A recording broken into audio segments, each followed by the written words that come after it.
Supreme Court is hearing a case to roll back the EPA's power to regulate climate change. The companies and GOP-led states said if the law stays in effect, it would allow the EPA to threaten thousands of jobs and threaten entire industries. The EPA argues it needs this ability to regulate climate change, even though the EPA can't regulate any other nation on the planet. 2015 Clean Power Plan has never taken effect. Joining me now, Executive Director of the CO2 Coalition, Gregory Wrightstone. Mr. Wrightstone, welcome back to the Salcedo Show. Why hasn't this Clean Power Act or plan been implemented? Well, it's been underway for some time, and hopefully it will never be implemented. The Supreme Court just heard arguments yesterday, and it sure looks like at least 5 of the justices, I've seen as many as 7 of the 9 justices might vote to overturn this EPA ruling, and that EPA ruling was that CO2 was called the endangerment finding, that CO2 was a pollutant and could be regulated. And it's just, nothing can be further from the truth.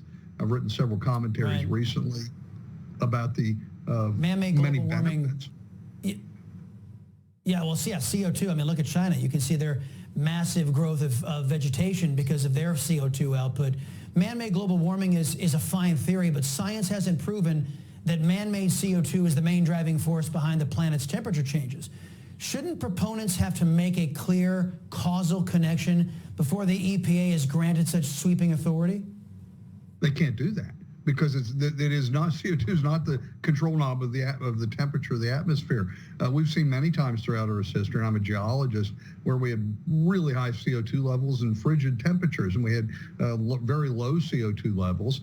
And I might remind you that our carbon dioxide levels today at a little over 400 parts per million are some of the historically lowest levels in the history of the Earth.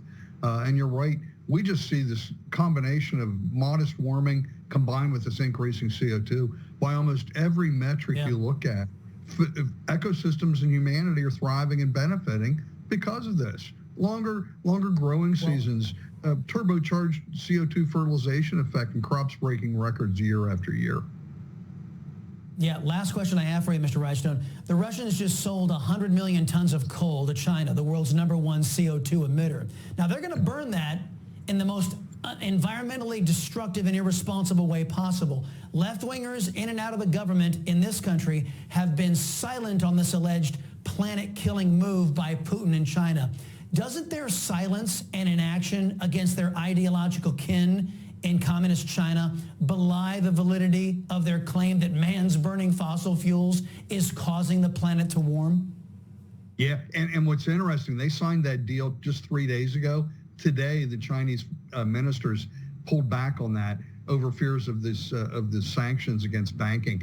The Chinese now are backpedaling from buying that 100 million tons, which is a good thing, punishing Russia like that. But you're right, China, India, Brazil, Russia, those 3 are the biggest nations producing lots of CO2. All of them have said no to these agreements to roll back CO2.